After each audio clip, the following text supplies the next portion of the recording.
comes. All right.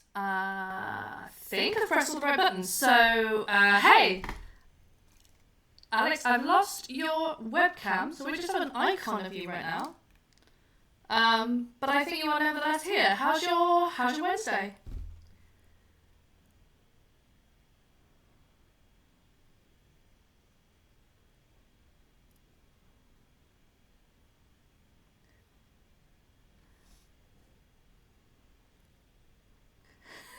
I don't really have a button for, like, just Lorna on the webcam.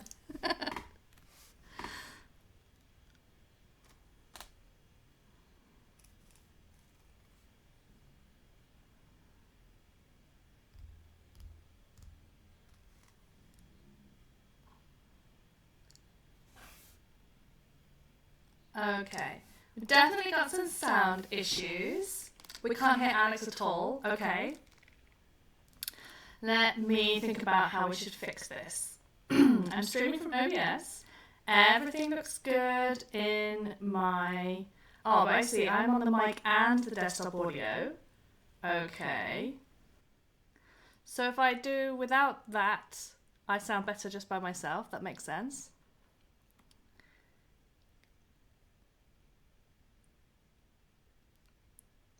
And then if I try, I do sound better, yes, but I need you to hear Alex as well.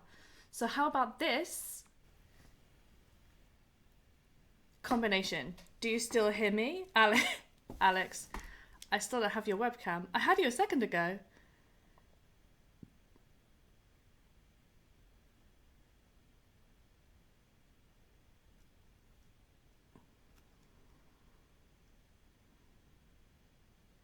You're not back. You sound terrible. I was going to say maybe it's just me. Well, it doesn't matter because it's me that's streaming. So if you sound terrible to me, you sound terrible to everybody. Oh, that's frustrating because you sounded great 5 minutes before we came on.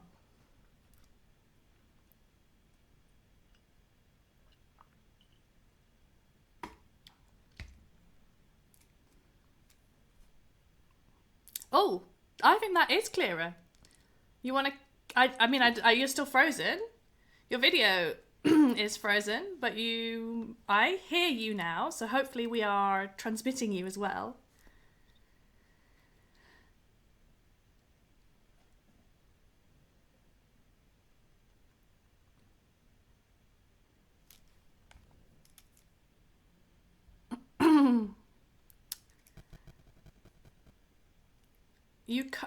Nobody can hear Alex. Oh no, I can't hear him either now. I could. Hey Alex, you just want to mime? Shall I improvise?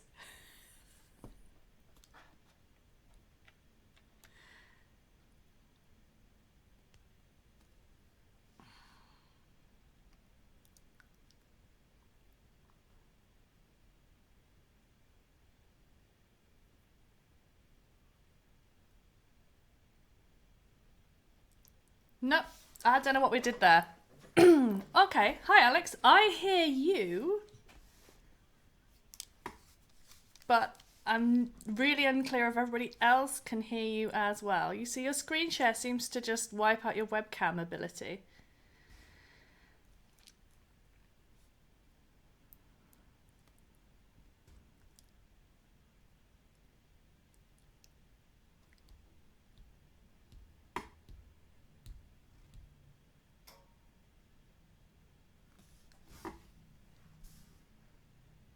Okay.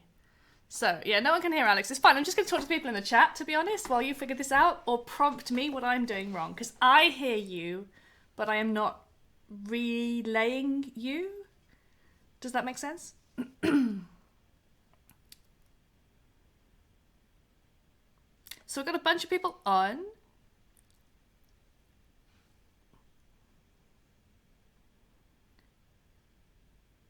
And I want everybody who is on to shout as soon as they hear Alex. I need to press some different buttons, but I don't know which ones. So Chris is on. Hi, Chris. Thanks for dropping in. Greg is here as well. They're being very reliable at telling me when we can hear you and when we can't.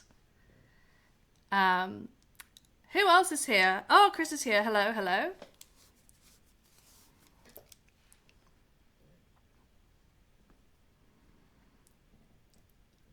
Yeah, we get a little burst of webcam and then... yeah, you were back for me for a second there.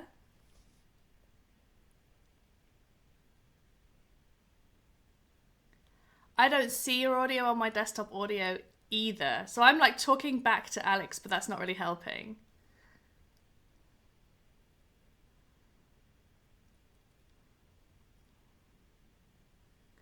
But if I can hear you, but I'm not streaming you correctly, then am I doing something wrong in OBS?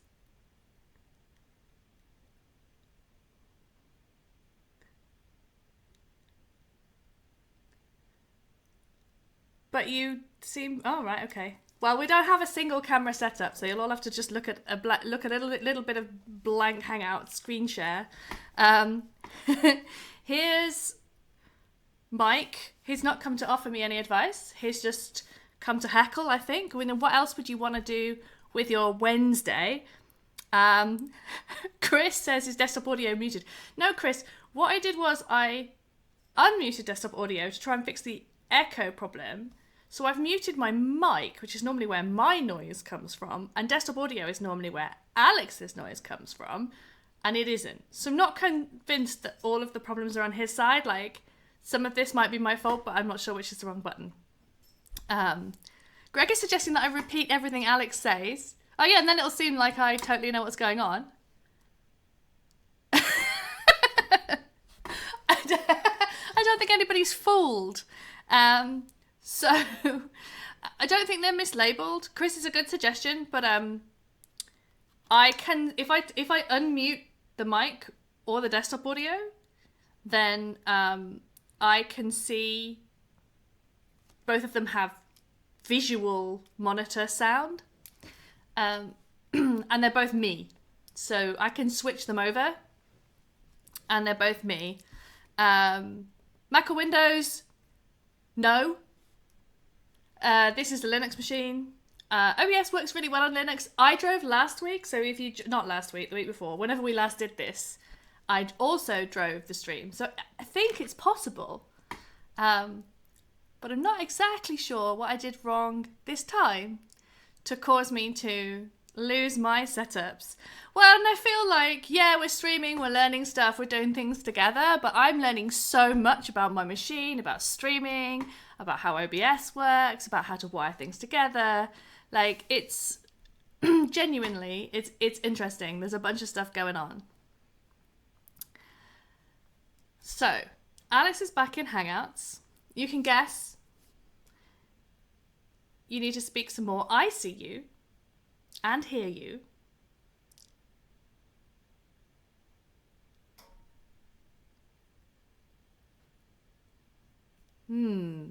Now I don't see it on my audio monitor, and your video is frozen again.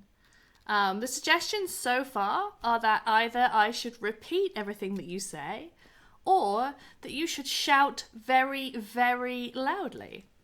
Both of which I think are interesting. Now, because I hear you, I think I am doing something wrong, but I can't guess what it is.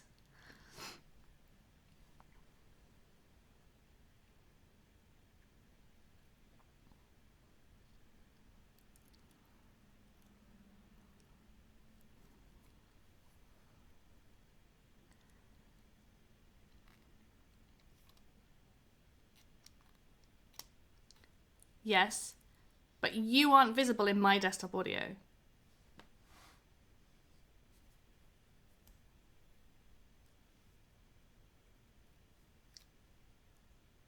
It is interesting, isn't it?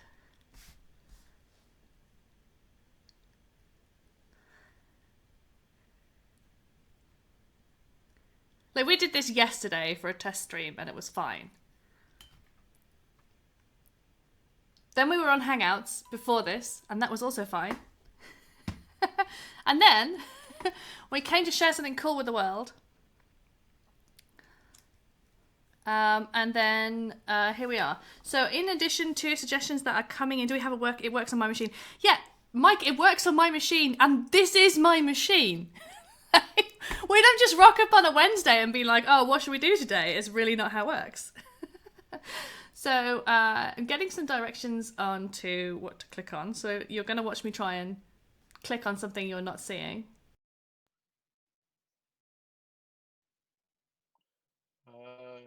Are we better? But are we better? Okay, I don't know what happened, but that's something. Then the desktop audio and the microphone kind of tidied themselves up. Okay, that's good. That's Okay, very, very good. it's quiet. Yeah, I had to make him louder last week, and then I don't know. I changed it this week. Let me just fix that because I know what I did. Good. I'm learning new skills all the time. Also, thanks for the Slack tip, Chris. But I think actually we might have cracked it. So last week I added a gain filter for Alex, and I put it quite high. I don't. Thank you, Mike, for thinking out loud. Okay. Did Alex get louder when I did that? Can everybody actually hear him now? I mean, Michael. he probably could get shouty if we needed him to. Uh, Fine, it's fine. I'm louder, but I'm super robotic. Okay, it's April's first, so why not? Let us try robot Alex. Free filter for all. Perfect.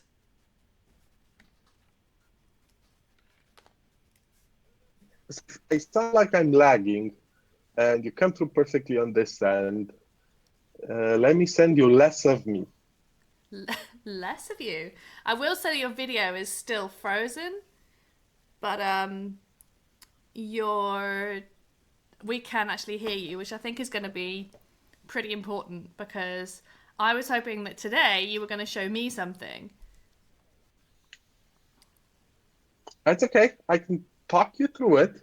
If my streaming doesn't end up working today, I can try walking you through it. Can you actually see my That sounds my brilliant. We're screen share? co-presenting with an invisible imaginary co-presenter. Why not? I mean, yeah. Can you see my screen? Does that go through on the stream? I'm only getting. Oh yeah, it was just slow to update. So yeah, I think that's going to come through. Okay, let me just preview that scene. So you kind of you're confronting me with this whole load of, I'm guessing, JavaScript. So can we go back a step? Yes. What's going on? What are you hacking on? And what is this that you're going to bring me today? So I've been having a bit of mobile and because everything's on a phone nowadays, I wouldn't call them spammy, but not relevant. Calls, I built myself a voicemail, so I wouldn't have to answer my phone, go through all that. I do understand voicemails are important for some other reasons, Mm-hmm. and I don't use voicemails for other reasons, but now I'm building where I can actually defer my phone number on the internet. I have my phone number on the internet, a couple of different places. Change it up with the Nexmo number. They go straight to voicemail, and this way I get calls from real people wanting real things on my number, and everything else can go to voicemail. Okay, I'm so trying to you're build actually going voicemail. to give out a false phone number. It's a real Nexmo number. Okay, it's a real So phone number, but it's not your yeah. phone number because it doesn't connect to your phone. Yes, Right. yes. And Okay, so the idea I'm gonna is you never have to answer your phone to a human because what millennial would want to do that? Okay. exactly. It's going to be a number that literally just does voicemail and then what? Just lets you know that you should pick that up or sends it you or what's the plan? So the initial plan, because I'm lazy, I wanna just someone record the message and then I get a notification, probably an SMS saying, "Hey, you've got the message. here's a link to, like, here's a phone number to hear it out, and then I'll decide what to do with it next. Now, we could build on that, and Julia, for example, her voicemail goes to email via text, so she gets her recordings put into Google's translation API, transcribing API. That gets transcribed into text, and the text gets sent as email. Now, because I'm lazy and I don't want to do all that work, I'm gonna just listen to recordings, and maybe if this gets annoying after a while, I'll improve on it.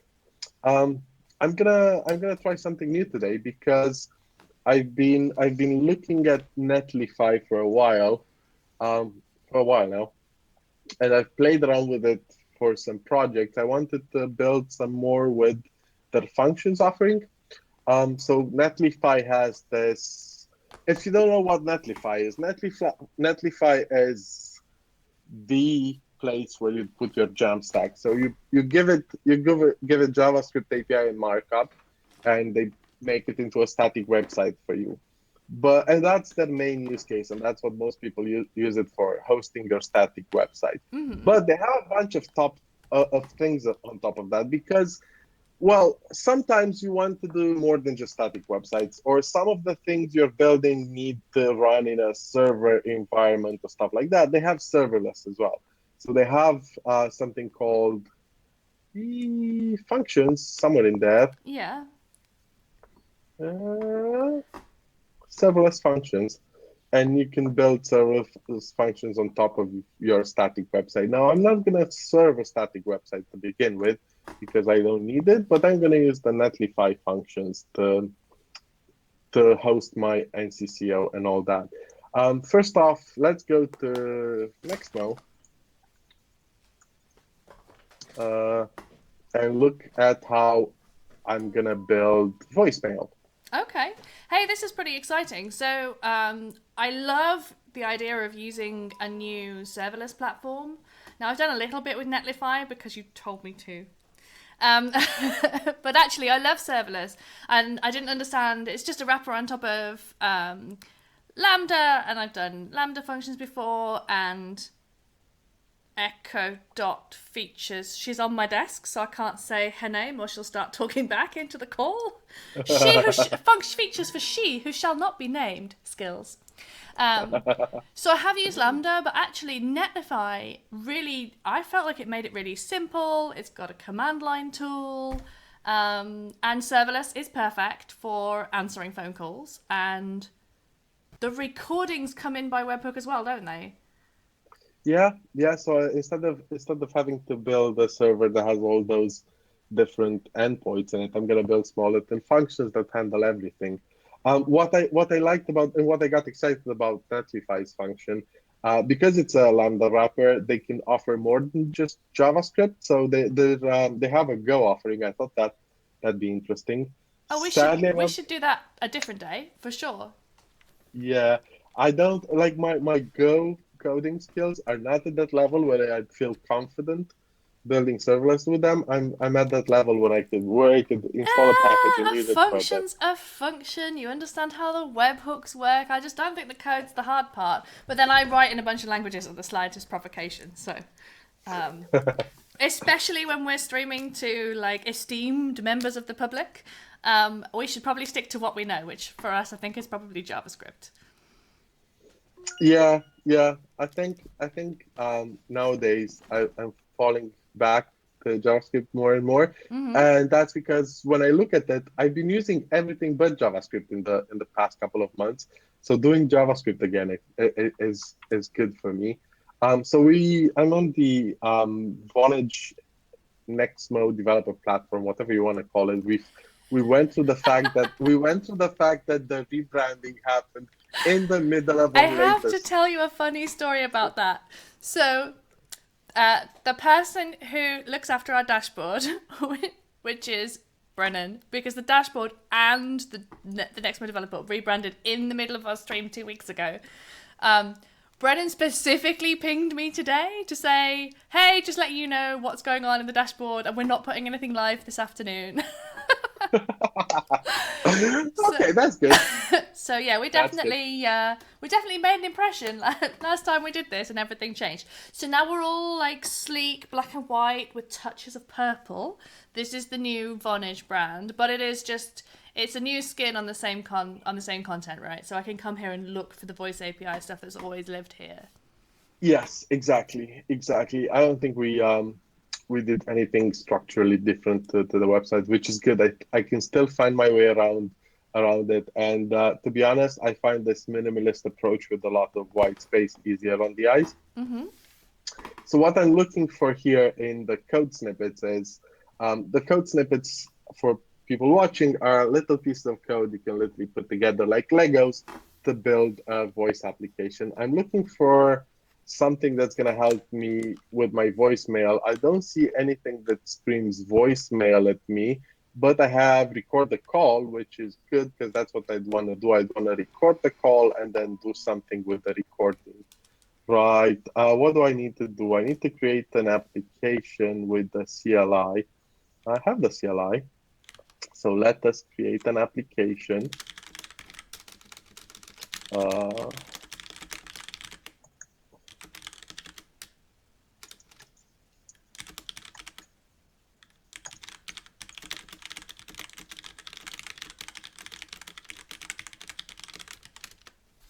Please let me know if my obnoxiously loud keyboard is obnoxiously loud while you're trying to type. The cherry red switches are amazing, and I can't imagine writing code with anything else. But when I stream, I feel like it's loud. Also, the mic is in a new position today. So first of all, it's a little bit close to my coffee and might get knocked over.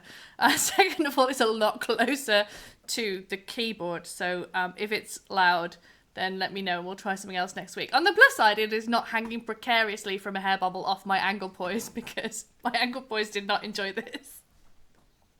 that's good. I've been using my Cherry MX Blue all week. Oh yeah. So today I switched to the Mac Apple whatever keyboard, the 10 keyless they have, and I can feel the difference, and I'm gonna probably be typing nonsense while I get used to it again. I always type nonsense when people are watching. I don't know. I can type in real life. Honest. I just as soon as I'm trying to get like a screencast recording, I use videos when I give talks so that if I panic or my demo goes wrong, I can play the video. And normally I record the video and then I do the demo live. And then occasionally I've been like, oh no, I'm scared of you lot. Let's do the video. So it's worth having that. Just for the days where it's like, this is not going to work. Or there are too many of you and I'm intimidated. I'm going to play the video. I'm a super experienced speaker, but like Greg is saying in the chat that he's the same, that his mind goes blank. I think it's a bit easier on stream than it is on stage, because you're not actually looking at you're not outnumbered by the number of people looking at you and there's just you. I can't see all the people watching, so then you're not intimidating. But I do find it doesn't improve my accuracy at all, though. Definitely. I think the fact that I'm basically doing this blind, like I can't see the stream, I can't see what's happening. I just see my screen, and I hope everybody's seeing my screen. Makes it a bit of a pressure thing. The unknown is what gets me. Like usually when I'm on stage, I have that little screen down there in front of me Mm-hmm. that shows what the projector is doing, and I can kind of follow along and watch that and see. In here, it's just the unknown gets me. I think I've typed things wrong in the last couple of streams just because of that, and I think today I'm going to default mode when I use a keyboard. Usually I don't watch the keyboard when I type. I know where all the keys are. But today I am actually looking at my keyboard trying to figure out what did I just type.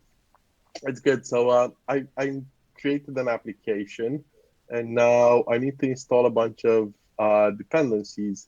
Right. I don't think the dependencies are gonna work with Netlify functions. Let me look at the Netlify functions docs. Get started for free. I have an account. Uh, how Now, can I when I've sign done up with? serverless on other platforms, the dependencies have been like you build a thing with it all in. So I wonder if Netlify will be similar. Do you I want me wonder to... if you could, yeah, you could pop in the secrets thing. Hold on. I have the power. Let's... Oh, that's a really interesting thing that's happened to our secret thing. This used to be a whole screen. Never mind. Okay. It's fine. I am not broadcasting your password. Or whatever this is. Your auth code, your 2FA code. Alright. Yeah. We didn't just screen share that, don't worry. Okay, cool. And we We go can back go to back you now? Yep. Here it comes. Yes. Yep. Back to your Netlify account, I guess this is. Netlify function. That's right. We're checking the Netlify functions docs to see how we include dependencies. That's pretty cool. Okay, this looks like I'm in the. This looks like I'm on the sales page. I want to go to docs. Where's the developers page? Yeah, That looks this looks better. better. Yes, better functions. Okay, here we are. Well, I want to look the. I don't care about the overview. Configure and deploy. Let's live dangerously. As you can probably see, I haven't done this, so we're gonna read the docs together. Well, and Good what I find example. really interesting is when I do something like this, I come at it a completely different way to you. So I would be like, right, how do I deploy a function? Okay, I'm going to make a function that does hello world, then I'm going to make a function that does kind of what I wanted to do, and then I'm going to make a function that actually does the thing. And you just like seem to go for it and then deploy it and hope. And I feel like we both bring something important to this. I want a simple thing that says here's how you do a function. Why don't they have a simple thing? Yes, build your JavaScript. They do. Okay, I was maybe doing this building. the other day. Oh, I might have been following a tutorial on someone else's blog though. Okay, to add a serverless Lambda function to your project functions, whatever, create a handler. I think I missed a few steps. Let's go back to deploy settings. I need to.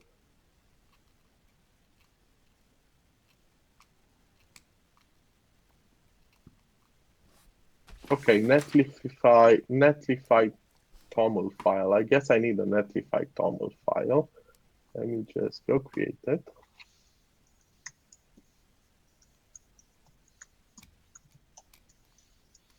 Okay.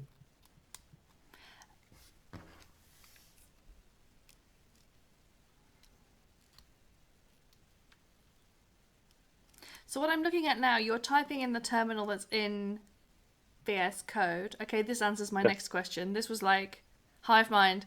But I was looking at code that didn't seem to be the project that your terminal was in. Okay, good. It's all just lined itself up now. Cool. Yes, I didn't actually because I just created the folder for it now before like on the stream I have it added the code. Okay, so it looks like I have that. I'm pretty sure they have a sort of a CLI that builds a function. Yeah, they do. Oh, there it is. Okay, I'm gonna use that. I'm gonna try using that.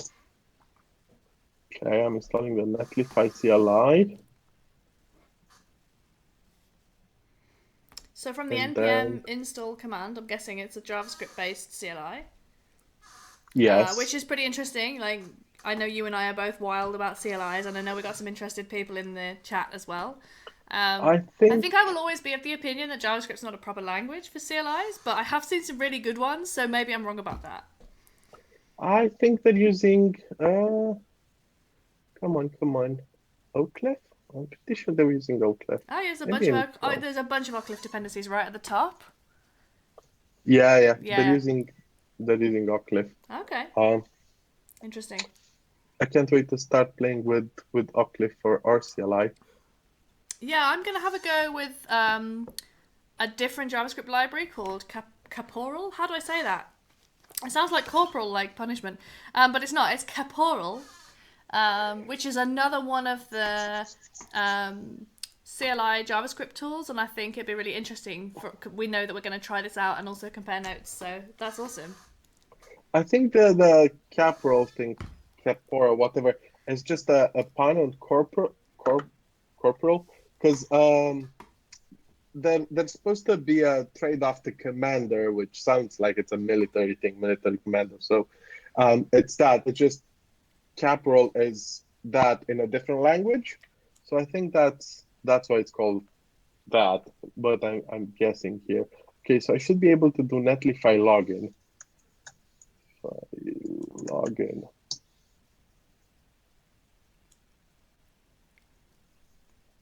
Okay. And because you're already logged into the browser, then the CLI command there has just delegated it through. Yes. Fantastic. That's a good That's a really good neat, login. isn't it? Yeah. I think I want to copy that now. Yeah, me too. I've seen a few that do this. I keep expecting the GitHub command lines to catch up as well. Because I have like you, I have the 2FA on my GitHub login, but I use GitHub login for a bunch of other logins. And it's frustrating to log into that. Okay, so we're going to do netlify init to start a project. But it says for repository stored on GitHub, you can use to connect your repository by running it. I don't have a Git repo. Let me just init that.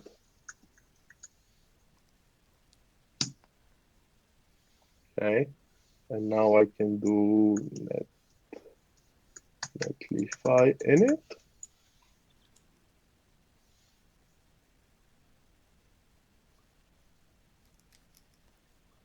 Create and deploy site manually and or connect to GitHub.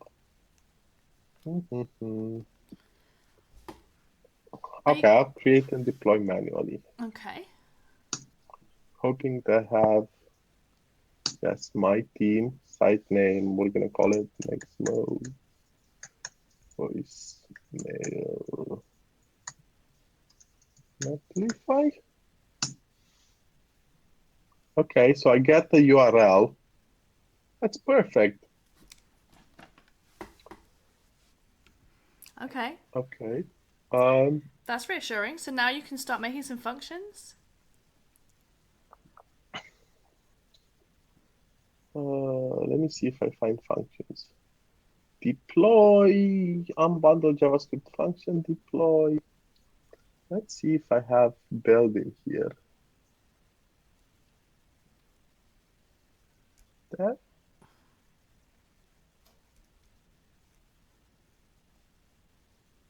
Okay, so that lets you preview your server. That's quite nice.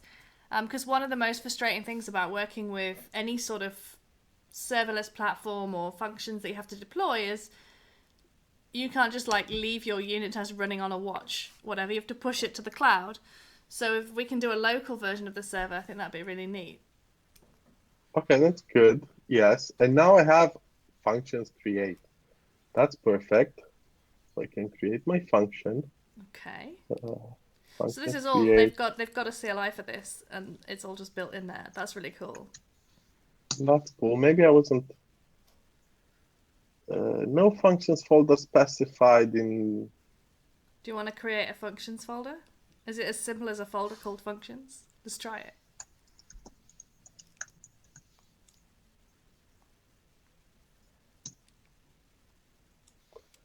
I think I need to add it somewhere in my TOML thing. Now I need to see how they do TOML files. Configure. It's not configure.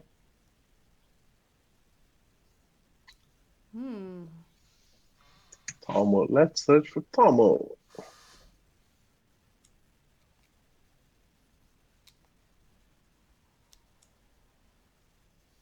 TOML function.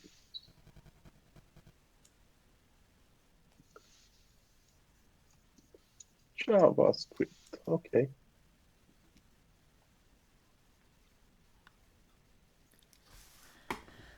Build serverless actions with JavaScript seems like our kind of thing. Do they have a TOML file? Some here, somebody here.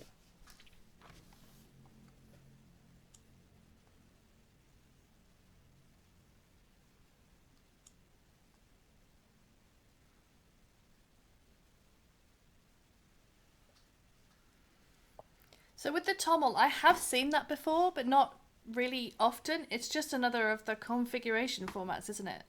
What happens if I remove the toml thing and then I create my function? Does it create? It doesn't create Still it wants for me. a functions folder. That's really interesting. You also have a hidden .netlify file. I don't know if that's got anything good in it. I seem to have state JSON, probably config.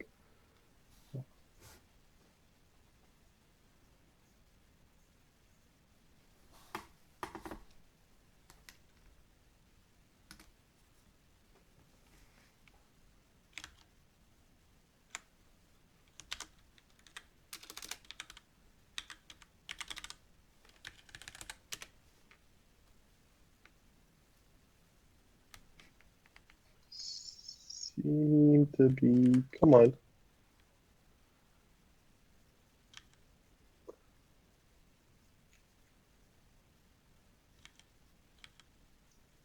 Functions, okay.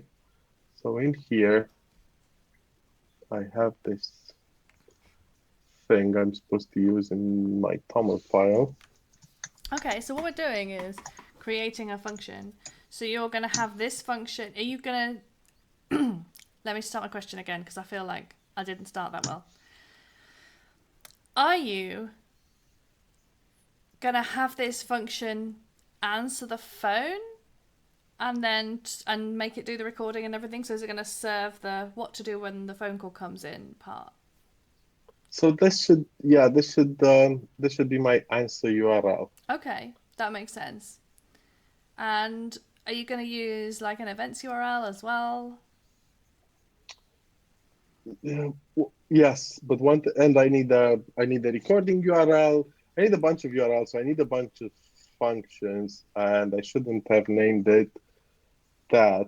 I should name this. Shouldn't have named it See, that. It's easy in hindsight. see, when I'm wrong like that, I like the fact that you don't just tell me, Alex, I think you're wrong. You ask me questions until I figure it out on my own that it was wrong. I like that. Well, I just, people just got here. We just got here. We talked a little bit about Netlify. I know how to build voicemail with Nextmo. At least I think I do. I'm not sure I'd want to do it on stream without practicing first. But I think, like we're trying to build a serverless function, and I kind of just wanted to talk about like what we're going to do with it when we get there. I think I was a bit more concerned about the fact, can I build a function with Netlify? Because I up think you until probably recently, can. I think you probably can. okay, this is somehow wrong. What's wrong? So the CLI says, okay, I created this file for you called hello world.js inside of functions answer. Mm-hmm. But if I look at my actual folder, it's answer.js, not hello world. I'm gonna file a bug with the Netlify people. Excellent, excellent. I like to think that we're all part of a big ecosystem. I had an excellent compliment this week where someone said how much they enjoyed getting issues from me, which I thought was nice. I broke I broke something. It's not news, is it? I want to say this, but okay. So looking at this, it's a boilerplate thing. It resembles the Azure function I showed you a month ago, doesn't it? Oh yeah, Like okay. I have an event in a context, and I seem to be returning my status code in my body. Okay, this is different. The query string comes on the event instead of the request. Yeah, so I would expect it to be request context, but I think all of these platforms do handle things differently. And if Yeah, it makes sense if the event is like the trigger is a web request, then I can kind of understand that because you can trigger these serverless things, serverless functions from a bunch of different events.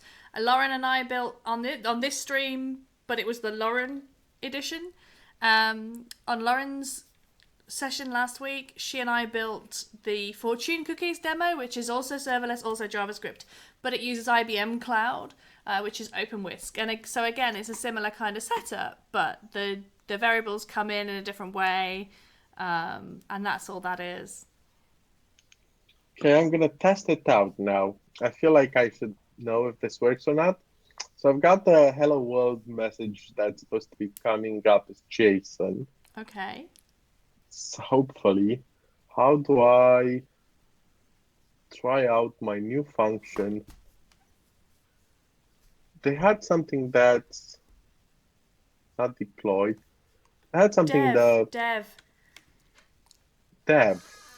So I just type notify dev. I think so. Okay, let's try that out. Because I saw it Okay. when you had the docs up earlier, but we might need to... Do you want me to open the docs here so I can try and read it to you? Okay. I've got the local host that's forbidden, but it did something. Lambda server. Yes. Oh, this feature is in beta. So I should be able to navigate the answer.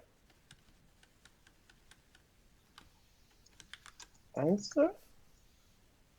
Not found. Voicemail. Answer, which is still not found. Okay. So Netlify dev does do things. It just, nope. Build functions locally. Functions build. Let's try that.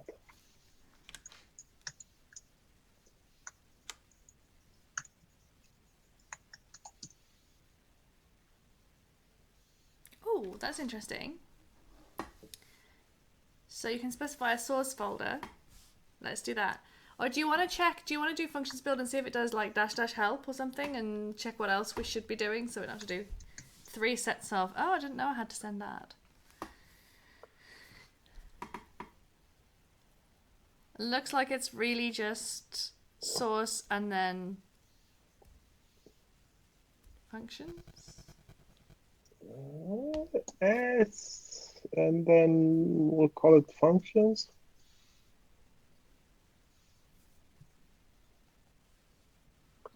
And it created a zip thing for me. I think that bodes really well for what we were talking about with you think you need some dependencies. I think being able to deploy a zip is quite cool. Like you're going to be able to do like npm requirements and then just ship that. Deploy. I should be able to deploy that. Yeah. So if you do netlify deploy, and then do you have to give the zip? Or... You taught me something new about using help instead of bundling my way through. Well, I just think sometimes it's quicker if you've got the whole picture before you start. I really like the way this CLI uses all flags. Okay, so the options are auth, Which you should have. directory. I have auth. Yeah. Directory, folder to deploy, a functions folder to deploy. That's perfect. So I can do -f functions. Let's do it. Is it 1-? For a single flag? Or probably 2 in functions. I think that's the short flag name. Got it. I guess dot. I quite like this interactive mode though. What do you think? Because the init did this as well, didn't it? Yeah. The init had an interactive mode. So our interactive mode, okay. So if you copy that draft URL.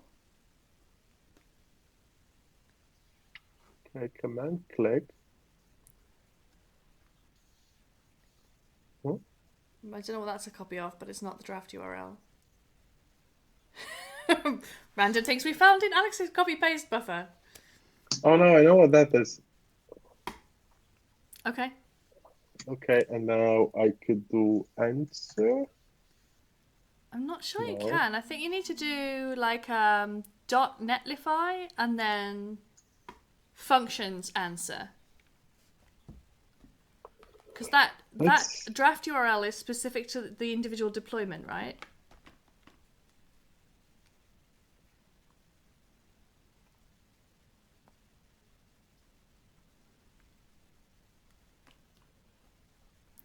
Luke's just popped in to discover us in our moment of puzzled silence. That's good. Hello, Luke. Okay, I'm gonna cheat and go to the dashboard instead of trying to figure it out with the CLI. Okay, this is neat. So it shows you that you've got to deploy. Yes. Cool. There's the log of the deploy, but how do you... Oh, there was a preview button. There's a preview button. It's above deploy yes. settings. It's a link, not really a button. Yeah, because I don't think you've got anything on the root, so that's why I think you need... Luke's running away because we're doing JavaScript again. I can't remember what we're scheduled to do next time. But let me dig that out. I think we should promise not to do any more JavaScript, or at least to skip JavaScript next time. Mind you, if you hadn't got your video working, this wouldn't have been JavaScript. My JavaScript is... No, maybe I could build this, actually. I think it'd be all right. It's okay. It looks like if we're doing it for Luke, it should Luke, be didn't we PHP. hire you as a JavaScript expert? And then he told everybody he secretly loved PHP. I think he was just trying to impress us because we took him to a big PHP conference in his first week as an employee. Which was interesting for everybody, I think. I feel like I should be reading the We've got a lot of tutorial PHP about bystanders, just so you know. a lot of PHP people. Okay, yes. Look out for the PHP bystanders.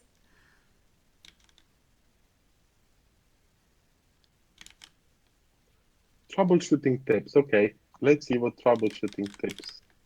I don't want to hear about that. Functions.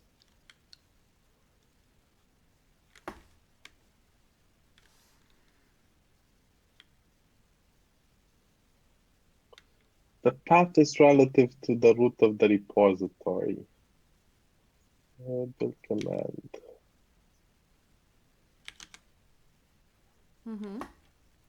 I think we just haven't worked out what the URL should be.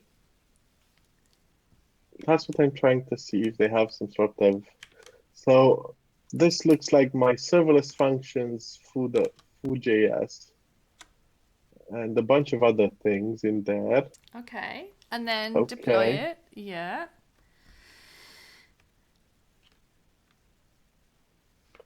Zip it and ship it. What I'm really surprised is that there's no Netlify experts emerging in the chat, because I really felt left behind when you asked me about this and I hadn't used it. And then I really enjoyed working with it.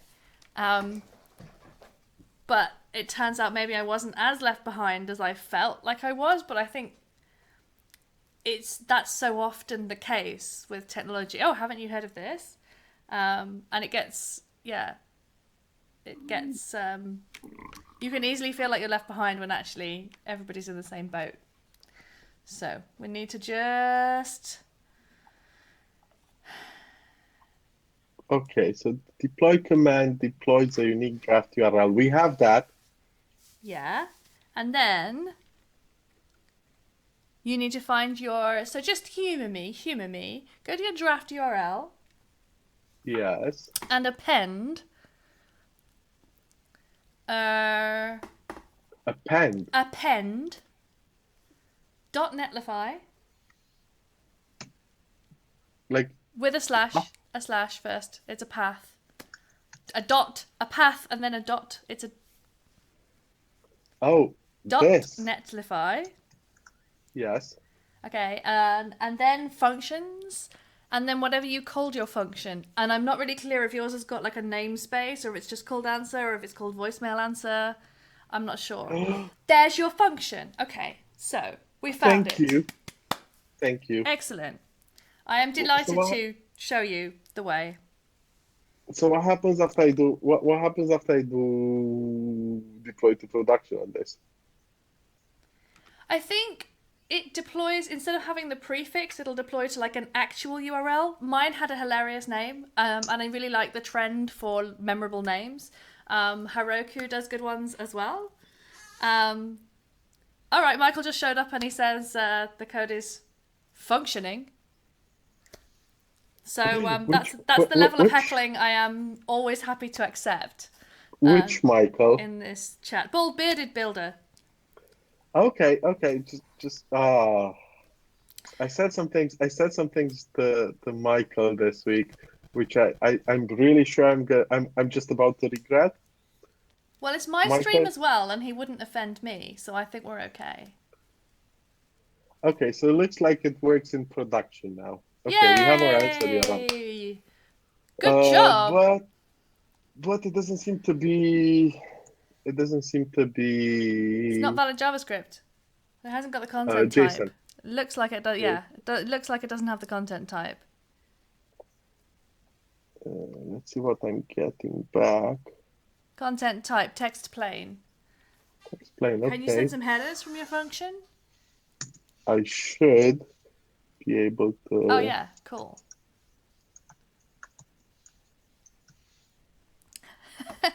Bald bearded builder says he's signing all his emails as the other Michael. Yeah, it's so unusual to have like more than one woman on a team. I don't have anyone else called Lorna on the team, but we do have a Lorna, Laura, Lauren problem. I don't know if any of you saw me streaming with Lauren last week. We weren't confused, but a few people in chat were. We do have 2 Michaels and 2. I'm forgetting somebody. We've got 2 something else. I also noticed that Dragonman Tank says he is woefully behind on serverless. You just need to hang out with me more, dude. Having done OpenWhisk last week, I'm doing Netlify this week. I've got Google Cloud Functions stuff open in a tab because I would love to do more of that. And because I'm doing Golang, it seems obvious. So yeah, you just nominated yourself to review all the stuff that I'm working on and learn a bit more serverless. I think I have always thought serverless was cool in the time that it's been around, but particularly working in something like the communications APIs that Vonage has. So whether it's like an incoming message or like you're about to see from Alex, a phone call comes in, we respond to it, then the servers do a recording, then they send us information about the recording. There's lots of two-way API traffic going along, and serverless endpoints are just expert for that. They're so good. Then I think it's a really good fit. So I definitely think, Dragonman Tank, that you will be doing more serverless just because it's such a neat way to do these little projects. So, hey, that looks like you got some JSON. How's it going, Alex? Sorry, I was talking. Yeah. I was happily telling a story and you're doing all the work. It's great. Carry on. It's good.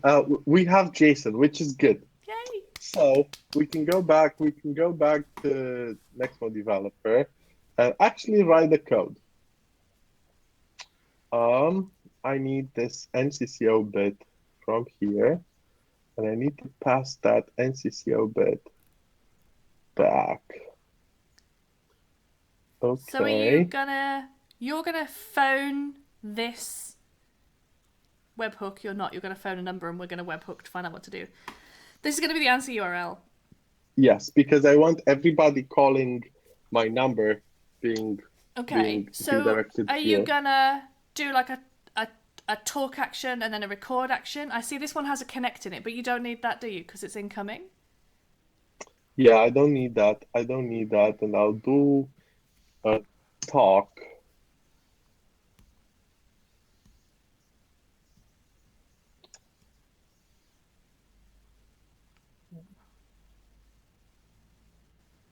Okay, so I'm gonna do talk.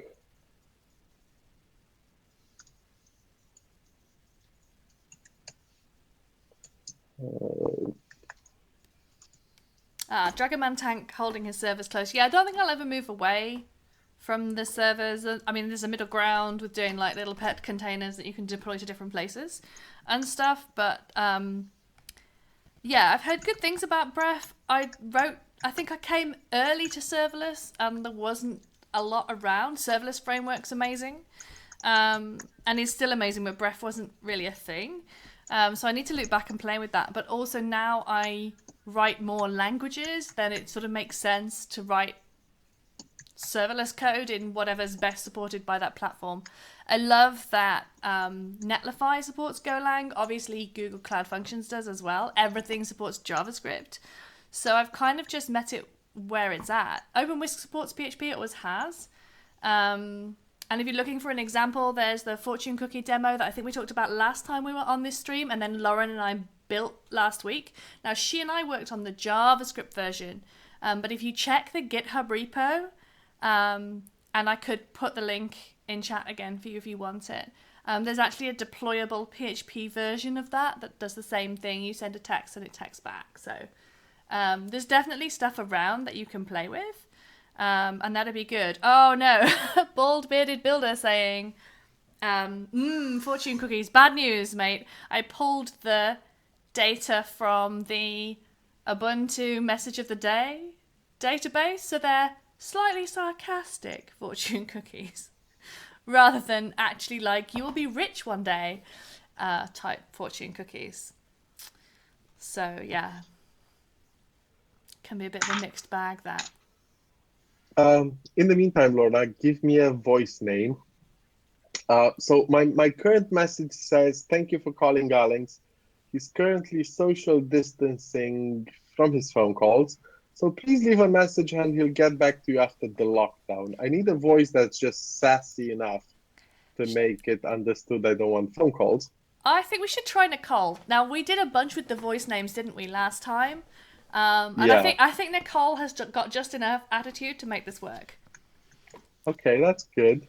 Now I'm trying to figure out how to do this bit in here with the protocol and the host into Netlify. So I went to the handler method, trying to figure out how do I reference the URL. Mm-hmm.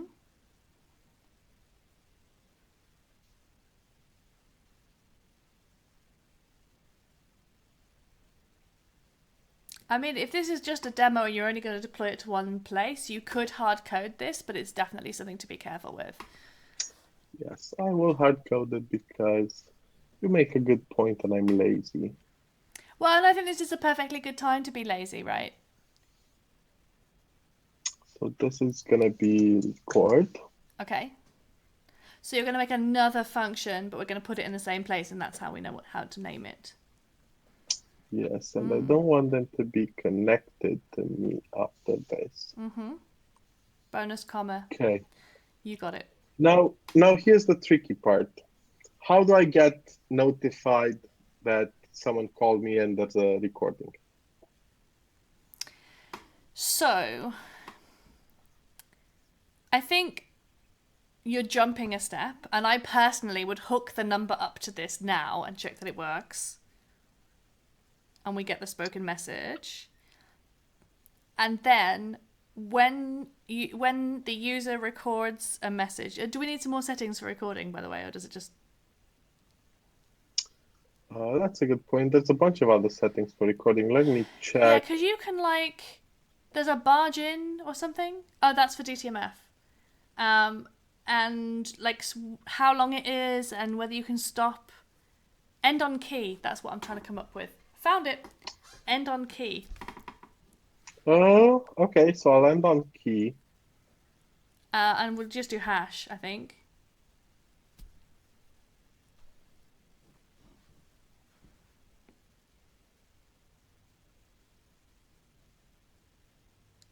Can we do beep start as well?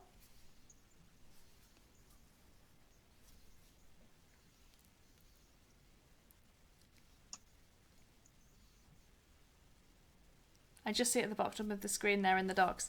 I'm laughing at bald bearded builder saying, totally prepared for self-isolation. I've been practicing for this my whole life. Yeah, me too. And I thought I was quite sociable.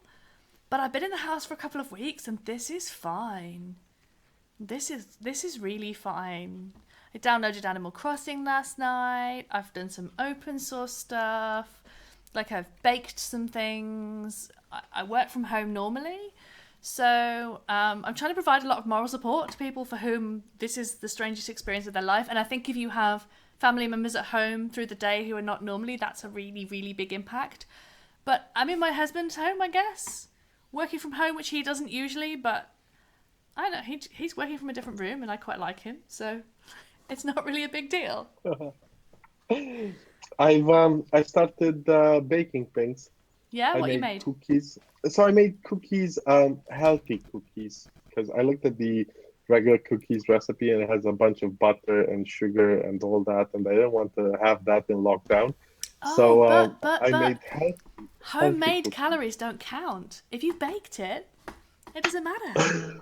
I'm gonna have a call with my trainer later today. I'm gonna try to use that excuse. I'm really sure he's never heard it before. Yes. And now I'm working on a sourdough starter. Hopefully, on the weekend, Saturday morning, I can bake my own sourdough. So Hmm. far, the starter process has been easy. It's like having a low maintenance pet. It sits on top of the kitchen table, and you feed it once a day, Okay. and it's okay. So far, I think it's day three, day four. No, this is day three. Okay. Uh, and I haven't killed it in 3 days, so it's okay. It's going well. Still talking to Going you. well. Oh, that's cool. Dragon Mantang saying that they had to smuggle flour and yeast across state lines. Yeah, we might have to. That stuff's getting harder to get here as well. Um, and but I think we're okay. I think we're doing all right. So I think the yeast problem was what got me started on a sourdough starter because I think I looked for yeast for about a week in the shops, and by the time I found it, I was already in day one with my start, and then I was like, well, let's give this a try. Flour was a bit tricky, so I had a bit left in my pantry, but not enough to feed my starter for a whole week. Mm-hmm. And that's been you could say I went to the till and I begged the lady. You'd be more accurate saying I had to bribe a lady for flour, but it worked. Okay. We have bread flour now. Good heckling. Also, you just flicked away from your browser, but I see there that you have some JSON coming back and looking in pretty good shape. So you deployed that while I was talking. Yeah. Okay. Um, I deployed it, but we don't have the end on key, and that's probably because I didn't save the file. It would help if I Yeah, saved the maybe, file. maybe.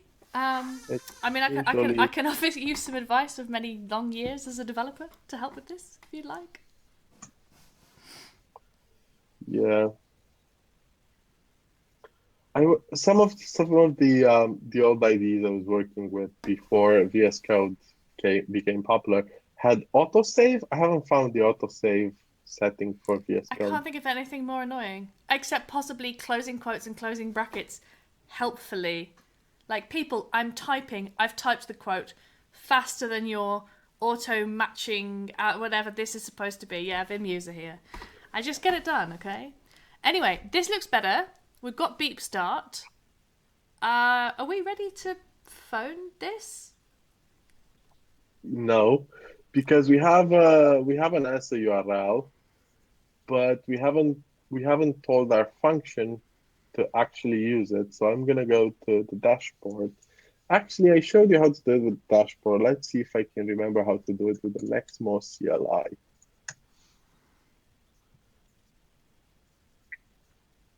So the Nextmo CLI should have something that's I'd like to applications. point out to the bystanders that Alex built and maintains the Nextmo CLI. So I'm sort of hoping that he knows what he's doing here, but it's a tool that I use a lot and enjoy greatly. So I can probably help him if need be. Ah, Katufa's here. Hello, Diana. Okay, this is easy enough. We are happy Easy to enough. see you. I'm just making fun of Alex for claiming he doesn't know how the CLI works. Oh, come on. It's a good opportunity to show people we have documentation for it, and there's a GitHub repo, and we're looking for people to contribute to it. Wink, Definitely. Lorna, wink. Definitely, Maybe. definitely. Oh, yeah, no, you're going to sign tickets to me on this anytime. Um, I think Okay, so it's. I need to update my application. Um, I have my application ID somewhere in here from when I created my app. I use a copy-paste buffer. So I would just copy it when I saw it, and then even if it's not the last thing that I copied, I can go back like 2 or 3 steps, and I find that really useful for stuff like this, where you need your URL and the application ID and probably a number, and then another one of those that you just didn't just copy. So usually when I need that, I go in my Nexmo app file that I have right over there. But because that contains my private key, Your not just my screen app ID, sharing. Yeah. I'm not. Yeah, I wasn't gonna go there now. So this is my app ID. I'm gonna call it the same. Fine. And then I'm gonna give it an answer URL and an event URL. So I'm gonna give it this as my answer URL, and then I'm gonna assume I'm gonna create an event URL somewhere down the line. And I'm gonna give it that. Okay, so my application was updated. Now I need a number.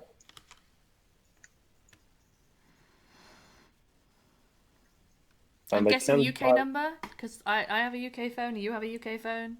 I'm not sure that many of our bystanders do. But let's start with a UK number so we can test it, and then we can always add like a US number or something if others want to play, and leave you voicemails whenever they want. Sadly, I can't buy a UK number from the CLI right now, because if I try to buy a CLI numbers by GB,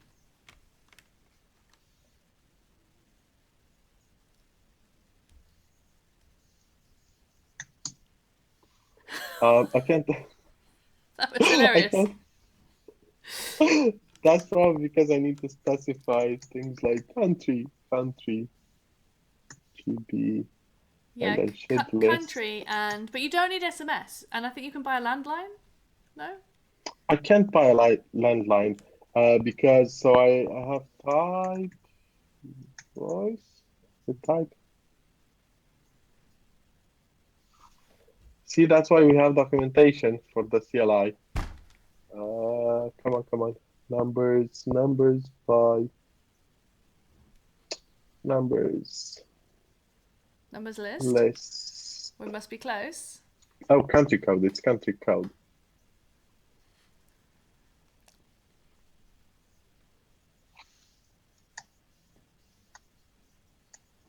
So the reason that we can't always buy the numbers that we want from the command line is that there are some new regulations.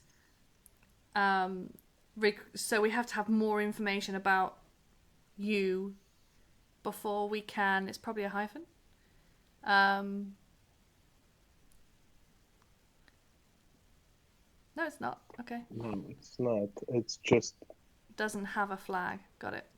So we need to have some more details about users before they can buy numbers in some locations, and it wasn't enforced on the CLI, but it is now. So you should be able to pass a country code and then -- voice. I am wrong on the command to use. Numbers list lists my own numbers, whereas numbers search. I missed it. Yes, number search. Yeah, so let's pick a number, and if I try to buy it, see what happens.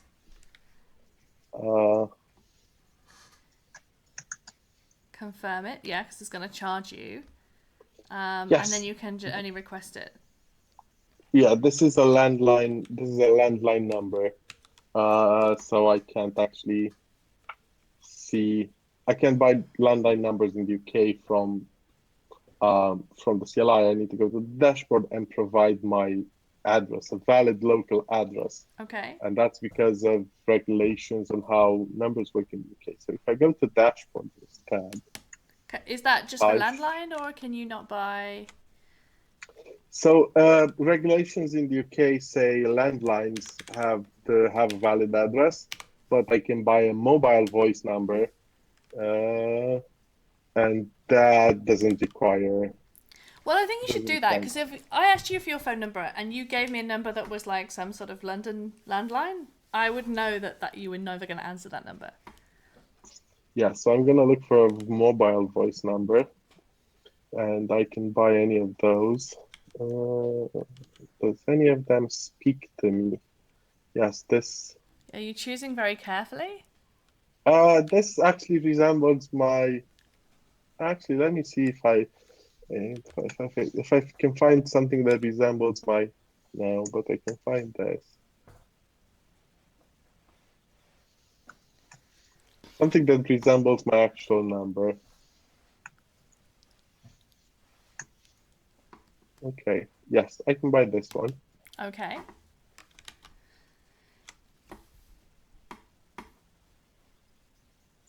Okay, so now I can link this number to my application.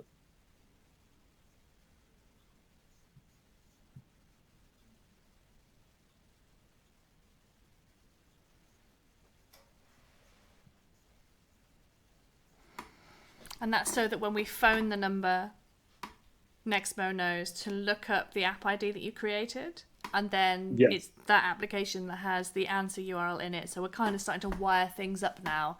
We're making the phone number link to the application, which links to these URLs that we have deployed to Nexmo. This all makes complete sense. If I have my app ID somewhat handy.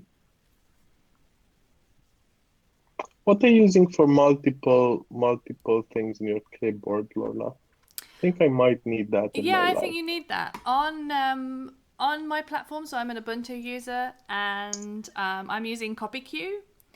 And also on Ubuntu, there's a tool called Albert, which is like Alfred for Mac, but it's not. It's called Albert for Ubuntu. So then I just have CQ for CopyQ space, and then it shows me everything that's in my copy paste buffer. And you can also search in that. So for example, when I want to paste my Nexmo key, like I just type the first 3 digits, and then it searches, and it finds it even if it was like 20 things ago. So I find that really helpful, and it really speeds things up when you're in the middle of something, you copy some code, then someone asks you a question, you send them a link. Now your code's not in your copy paste buffer, So I actually use it loads, more than I thought I would when I added it. Okay, that sounds good. All the other clipboard replacements I used had a really clunky interface, and I had to copy them with different keys in the keyboard, so they would be slotted in the proper things. And when I wanted to paste them, I had to remember everything. It was a bit clunky. But No, this I is linked pretty. This just puts it in my. This pastes it, but not always correctly. So sometimes I have to. But it also puts it in my copy paste buffer. So if it has pasted it incorrectly, or I lost focus looking for the app or something, then I can just. It copies it as well as pasting it. That's good. So we link the number. If you give the number a call, you should be able to hear the talk action. Oh, okay. Wow, I was not ready for this. So let me try and wire up some sound on this side. Love to know what that Bluetooth speaker is just connected to, because I'm hoping to put my phone through this speaker. I think it's connected to my tablet, which hopefully won't treat you to any terrible choice of music. I was listening to the Disney songs earlier, just to keep me amused and upbeat at work. So there's the risk. Okay, so I am going to call you. No, I'm going to call this number. Go for it. Yes. 752 752 064 064 85 85 50. 50. And can you hear it? Yeah, I could hear you pressing keys. The number you have called is not recognized. Please check the number. If you need help, call the... Let's try that again. 07520 648 550. Yes. Huh. Now, Did we do something wrong? Could we check the event URL? We have no event URL. Maybe it's time we built an event URL. Or we could like just quickly deploy one. Like I have that voice event catcher thing. Okay, yes. Hold on. Deploy that. So Deploy. I'm trying to think where I will share the link in the channel in just a second. Just let me quickly spin this up because we are running out of time today. Wonder what it's called. Oh, voice event logger. That's a good name for a project, isn't it? Okay, so what's the URL for it? Hold on, because I'll need to deploy one for you.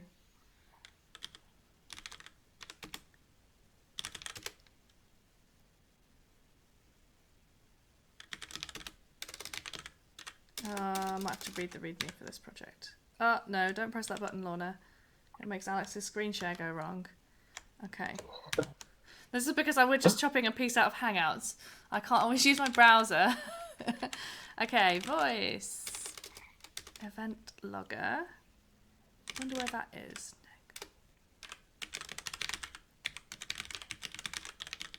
Gonna take a guess that it's over here. No, okay, that's fine.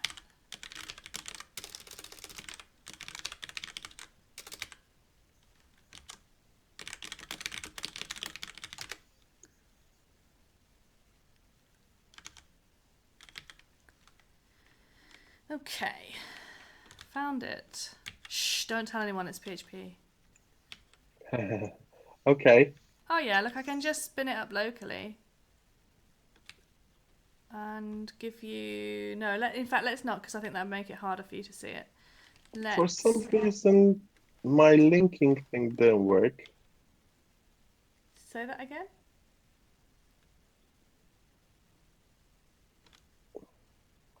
Oh, I have application settings. This is linked. The number is linked.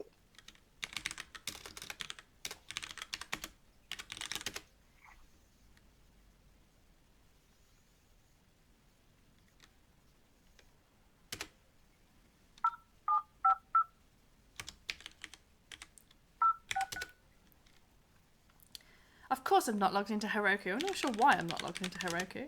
I am not logged into Heroku.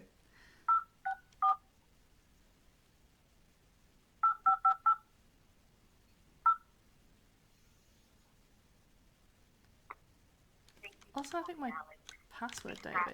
I think the number you're trying to call was wrong, Lorna. Yeah. Okay. Because I can hear Nicole talking to you. Let's try that again. You want to, I don't know, paste it somewhere? No, because then all of this lot will phone it. Should we let them? Yeah, do you want to paste it into chat? It's gonna be Inception for us for a moment, so let's try to bring up secrets again. Okay, well, hang on while I try and find a thing to point with. Ready? And Diana says she'll leave you a voicemail. Okay, that's good. So we're on secrets, right? Yes, we're on secrets. I'm ready. Okay. What are you doing? You're going to copy the... So I okay. put the number in chat. Right. And we could let people call that number. Okay. So let's see if anyone can dial faster than me, possibly. I think I missed the plus off. Because I'm a really good partner in crime, right?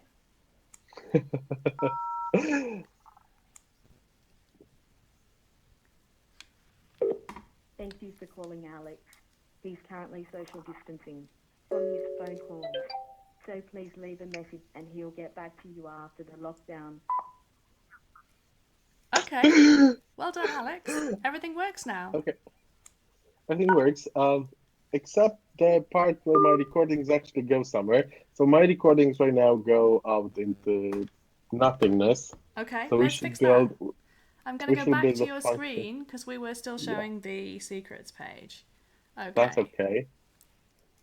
So if I figured out how I did Right. How did we create the function the first time? Okay. You did a create function with the CLI tool, I think? Yeah. What did we call this? Record. Yes. And I want the same hello world. And yes, I have a record function. Now, what do I want to do with my recording? My recording is gonna get. Should we start by just logging the information that comes in? Because in the recording payload, we can check the docs, but I think you get like a recording URL and some other information. Somewhere in there, I should have an NCCO for it. No, code snippet. It's not an NCCO. Retrieve download recording. Download the recording. Do you Yeah. want to download it though, or do you just want to send the URL through, like the recording download link through to somewhere? Because you can't store this locally, can you? I think the serverless thing doesn't allow me to store. Yeah, let's just send the link somewhere. Just So, just text yourself a link or something to the recording. okay, so if I add something to my package.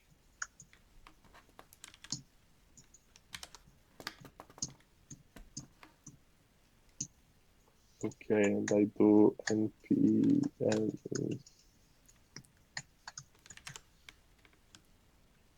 Maximo. Okay. So that's because you want to pull in the functionality that's in the Nexmo node library to use in your serverless function. So because I don't have a terminal output here, if I log things, I don't have a way to see logs. I don't think I can see Yeah, logs. you should be able to see logs. What serverless platform wouldn't show you logs? Let me Google that for you while you do what you're doing.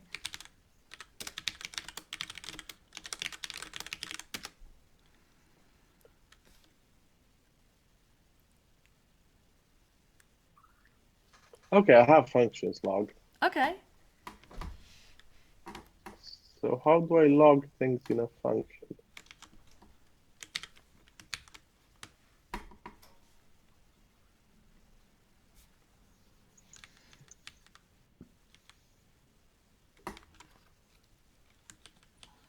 Any console log statement you include in your function is going to work. I love this.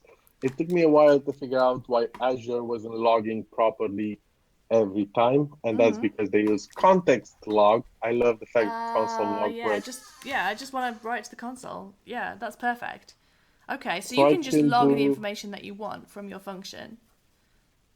so if I do console.log of event, that should give me roughly what I need. Okay, well, and it'll show us what's come in, and then you can start to look at that and work out what you want to get from it. Yes. So let's deploy this functions.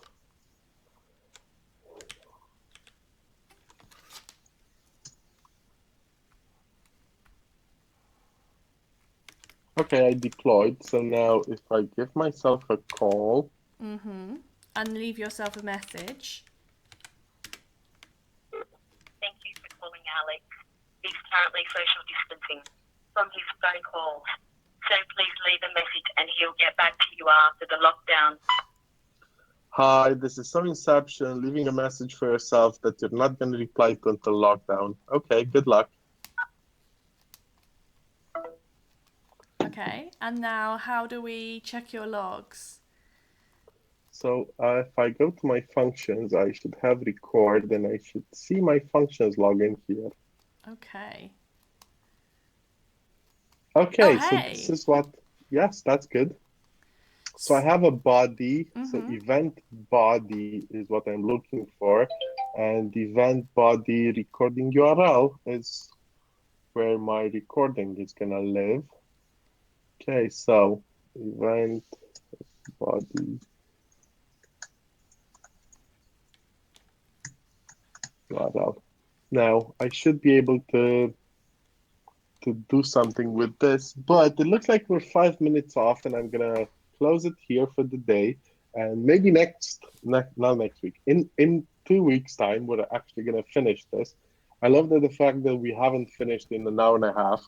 Netlify wasn't as easy to work with as or Azure stuff, or maybe the voicemail thing I wasn't think as easy Netlify. as I think ideal. now you've used Netlify once, it would be pretty quick to spin up with. I thought it was an easier on ramp than. I know you'd already used Azure Functions, but I didn't follow that one so easily as I did Netlify, and even the other platforms like Lambda just is really involved to get set up with like API gateway and IAM and stuff. It is, and I love the Netlify is hiding that from me and just making it super straightforward for very common use cases. So I think this would be good. We're getting a tip that we should try Firebase, which actually would be great because I haven't tried Firebase. So What is Firebase? Firebase. that'd be a really good one. What do they support? Is it still JavaScript? Because if it's still JavaScript, we're not doing Firebase. I want to see someone else teach me PHP next time. I think we're gonna try that. Let us hope they do. Okay, what can I do with Cloud Functions? Show me languages. So see here, for once, I'm looking for the sales pitch, and I get the developer's pitch. How is it that happens? I don't know. I think If websites could read my mind, I feel that would be adequate. Yeah, I just breathe words at my search engine and expect it to figure it out. Diana says, try Firebase because it's free. Yeah, I feel like all of the serverless platforms are free for, very occasional, like developer and occasional use. You could run a very small business off them for free, for sure. And that's one thing that I like about them is there's no big upfront cost commitment or anything like that. Looking at the schedule, that's not what we said we were doing in 2 weeks, but I am totally happy to come back and do some more serverless, some more webhooks stuff. And yeah, we'll do it in a different language. Also, if there's anything else anybody wants to see, I feel like you should tell us because we'll be around, and we'll be able to. I feel like I know that I say, just drop in and ask us questions every week, but like forewarned would make me a little bit less anxious, I guess, as well. So yeah, I think if anyone has anything they want to see, that's fine. Also, I think it's really interesting to build this kind of thing on another platform. Like we've seen it more or less the same. It would be quicker to build it again on another platform because we've seen you build it with Netlify, so we know, okay, so I need to deploy a function, hooker, it's going to serve the NCCO. We're going to hook the number up to it, and you did the application create piece as well that we've done in the previous streams. So I feel like that would go quicker. Are you yawning at me talking? That's terrible. I'm so offended. I'm sorry. This whole lockdown thing has got me sleeping really badly. And it isn't me yawning at you. It's me yawning because I'm past my nap time. I usually take a nap around 3:30, and I haven't had my nap today, and I'm sorry. Okay, you are forgiven, but only because you apologized so nicely. I feel like this whole lockdown has gotten me trying new rituals because I don't go out every morning to my coffee shop before I start working and stuff like that. I've come up with new and different kind of house-based rituals, and one of my favorite new rituals is I take a nap around 3:30. I make myself a cup of chamomile tea around 3, and I take a little nap. It depends on how long and if my manager is on the stream. Usually it's an acceptable nap. Power nap, like 20 minutes. Yes, exactly. It's a power nap. It's always a power nap. But I've missed my nap, and I think after this, I'm gonna go have a little nappy. Even though I promised Luke I was gonna. So I promised Luke. Luke's working on a Slack clone using Vue, and I promised Luke I was gonna review his code straight after the stream. I think he's building an article on it, and the article is gonna be live, I think, just in time for our next stream or just after our next stream. And I promised I was going to review that. I'm sorry. Look, if you're still on the stream, I'm sorry. I'm gonna take a nappy nap first, and then we'll go back to And the then code. go back to it. Okay, cool. So next time we're going to we're going to do a bit more with webhooks and serverless, but definitely not in JavaScript. And then I think the week after, the next time we come back, unless anyone has any better suggestions or like things you really want to see us build, I'd really like to show off some of the Open API stuff that I've been working on as well. So I'm not sure necessarily. I do have a cool webhooks trick actually that I might slot in the stream in 2 weeks' time. But then after that, I want to like really sit down and walk through, and that'd be a great time for people to bring questions if they have them as well.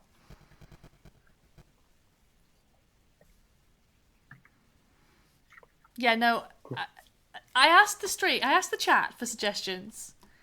We got a suggestion. I didn't like it, so I'm not acknowledging it. What's the suggestion? I'd like a stream where Alex watches a Bob Ross episode and tells Lorna what Bob is doing, and then Lorna tries to paint following Alex's direction. So, like, I don't know what Bob Ross is. Also, my art abilities sometimes introduce uncertainty into, like, a circuit diagram. My degree's in electronic engineering. This stuff should be straightforward. You can get templates. It doesn't help. So, on the whole, I don't think anyone else wants to watch that. We've got a special request for some Golang, which I could maybe manage. That'd be good. Is Bob Ross something I could Google on I the don't live think, stream? like, if it came from Bald Bearded Builder and we're live streaming, I don't think you should Google that. I think we should wrap it up and do some research before we make any promises regarding popular culture that Lorna hasn't heard of. I feel like my pop culture isn't what it used to be. I mean, I haven't caught up with what the cool kids watch these days. I still watch reruns of Doctor Who. I'm gonna Google Bob Ross afterwards, but coming from Michael, I have high hopes for it. Yeah, well, I'm gonna get your screen share right off screen before you do that. There we go. Awesome. Let's wrap it up there. Thank you, Alex. This was super fun, and also for making me look at Netlify, because I probably will build some stuff with that now. So I definitely learned something. And next time we'll do some more voicemail type, webhook type stuff with a different tech stack, and see how we get on. That sounds good. Thank you for a lovely stream. See you all in 2 weeks. Thanks, people. Talk to you soon.